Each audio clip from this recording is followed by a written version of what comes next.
simplifying fractions, this is really important because anything we do with fractions, your final answer must be simplified. So no matter what your answer is, you're gonna have to try it. So to simplify fractions, our first step is to find the greatest common factor. So that means I'm gonna take my numerator and denominator and I'm going to make factor t's. So I have 8 and 24.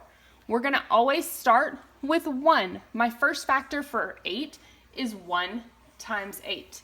Then I'm gonna go to 2. 2 times 4. 3 times nothing equals 8. And then we're back to 4 times 2. Once we've repeated, we have 4 and 2 already on there, we can stop. We know we have all of our factors. So my factors for 8 are 1, 2, 4, and 8. Okay, now we're gonna do our factors for 24. Same thing, start with 1. 1 times 24. 2 times 12. 3 times 8. 4 times 6. Nothing works for 5. And then we're back to 6 times 4. I've repeated, I can stop. Okay, now we're gonna find our GCF. That's the biggest number they have in common, their greatest common factor, the biggest number they have in common.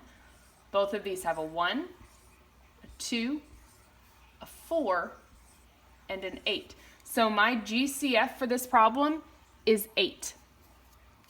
Then we're going to go through and we are going to divide our numerator and denominator by our GCF of 8. Now, here's the good news. We've already done the work. We're going to divide both of these by 8, but I really don't have any more math to accomplish because I can look over here and see that 8 divided by 8 is 1, and 24 divided by 8 is 3.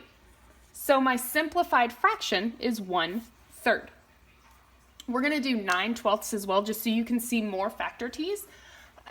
So we're going to do factor t for 9 and a factor t for 12. My factors of 9, 1 times 9, and a lot of people stop there because this is an odd number.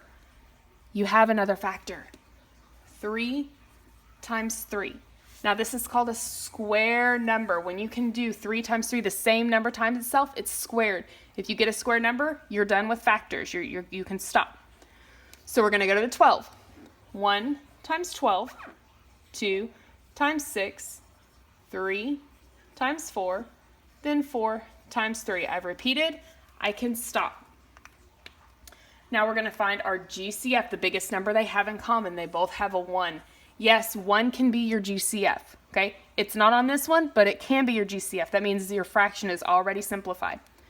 Then we have 3 and 3, and that's all we have in common. So our greatest common factor is 3. So now I'm going to go back to my fraction, and I'm going to divide numerator and denominator by my GCF.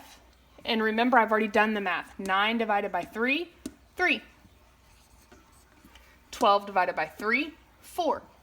So my simplified fraction is 3/4.